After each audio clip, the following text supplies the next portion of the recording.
غوث اعظم رضی اللہ تعالیٰ عنہ کے بارے میں ایک بات میں آپ کو بتاؤں کہ ان کے بارے میں ایک جو ہے نا کانسیپٹ بچوں میں بھی یہی ہے کہ غوث اعظم جو ہے وہ بہت ساری کرامتیں ان کی ہیں. ٹھیک ہے, ان کی جتنی کرامتیں کتابوں میں لکھی ہیں کسی ولی کی نہیں لکھی, مگر ہم نے غوث اعظم شیخ عبد القادر جیلانی کو صرف کرامتوں والا بزرگ سمجھا ہے اور ان کو یہی جانا ہے. حالانکہ غوث اعظم کی سیرت کے ایسے ایسے پہلو ہیں کہ جس کو سن کر ہم بہت کچھ اپنی ذات میں بھی امپلیمنٹ کر سکتے ہیں. سارے 11ویں منانے والے ہیں, لنگر کھانے والے ہیں, کھلانے والے ہیں. بھائی کیا جانتے ہو غوث پاک کے بارے میں؟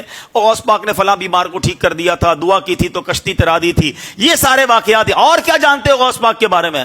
ہم نے تو بچپن سے غوث پاک کی کرامتیں ہی سنی ہیں, مگر آج میں آپ کو کرامتیں سنانے نہیں آیا.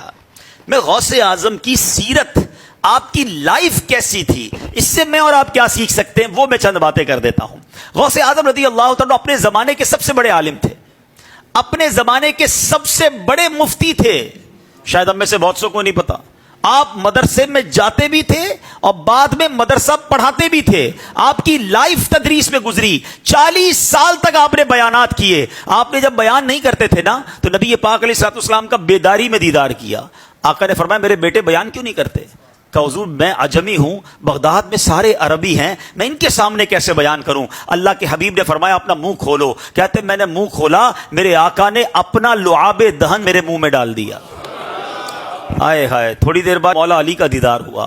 کہا منہ کھولو. میں نے منہ کھولا, 6 بار مولا علی نے میرے منہ میں لعاب دہن ڈالا. غوث پاک کہتے ہیں وہ دن ہے. اس کے بعد بیان شروع کیا. شروع میں تو 2-4 لوگ بیٹھتے تھے, آہستہ آہستہ لوگ بڑھتے گئے, یہاں تک کہ 70,000 لوگوں کا مجمع ہو جاتا تھا. 400 علماء صرف غوث پاک کے فرامین لکھتے تھے. ہزاروں لوگ مسلمان ہوئے, کئی لوگ تائب ہوئے. یہ غوث پاک کا انداز. 40 سال تک دین کی خدمت آپ نے کی. اے قادری کہلانے والو, اے غوث پاک سے محبت کرنے والو, آج پہلا درس یہ لے کے جاؤ کہ ہمیں بھی نیکی کی دعوت دینی ہے, ہمیں بھی درس و بیان کرنا ہے. اللہ ہمیں یہ موقع دے تو یہ اللہ والوں کا طریقہ ہے کہ آپ کس قدر عبادت کرتے تھے.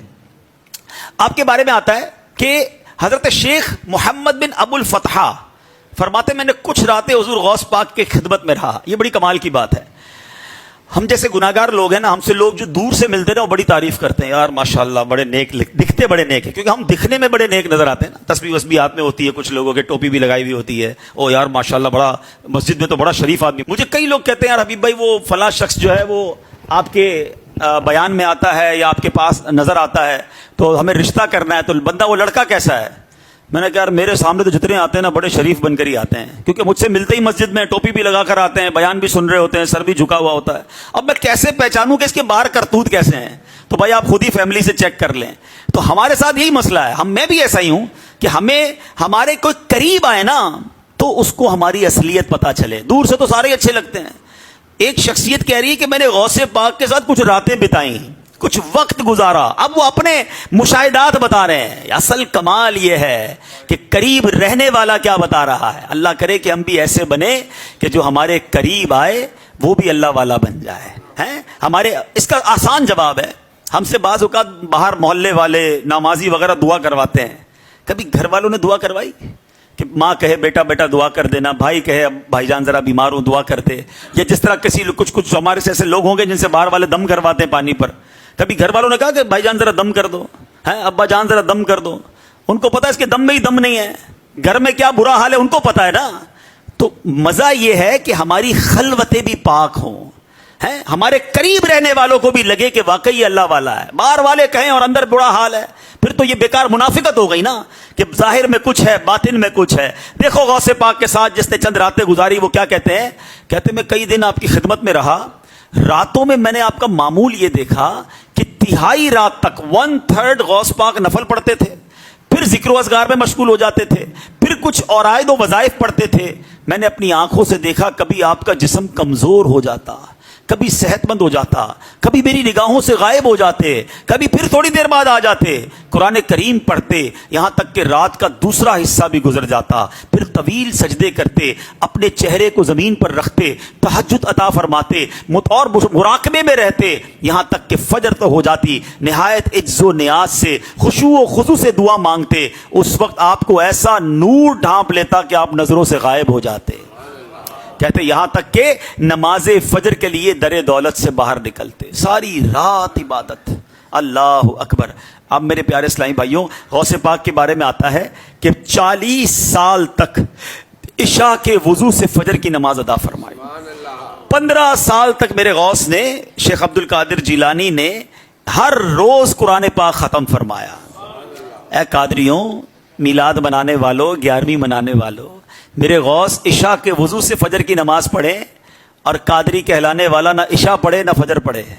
سچ بتاؤ نا، یہ کیسی غوث پاک کی غلامی ہے؟ غوث پاک روز پورا قرآن پڑھے ہیں، اور غوث پاک کا دیوانہ کہلانے والے کو قرآن پڑھنا ہی نہ آتا. پڑھنا تو دور کی بات ہے، اس کو پڑھنا ہی نہیں آتا. پوچھو یہ کیسی اولیاء کی محبت ہے، یہ مقام اور مرتبہ دیکھو ان کا. میں آج اسی لیے غوث پاک کی عبادات، آپ کے مجاہدات، آپ کی اللہ کی بارگاہ میں گریہ وزاری، یہ اس لیے بیان کرنے آیا ہوں کہ محبت ہم سب کو ہے غوث اعظم سے، مگر ان کے فٹ سٹیپ پر، ان کے نقش قدم پر کون چلنے کے لیے تیار ہے؟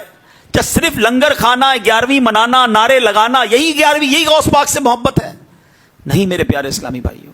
غوث اعظم شیخ عبد القادر جیلانی کی زندگی ہمیں بتاتی ہے، علم دین میں گزری ہے. ہم کتنا علم جانتے ہیں؟ تبلیغ دین میں گزری ہے. ہم نے دین کی کیا خدمت کی ہے؟ قرآن میں گزری ہے، درس میں گزری ہے، عبادات اور نفلوں میں گزری ہے. پلیز اپنی زندگی میں ان چیزوں کو لے کر آئیں.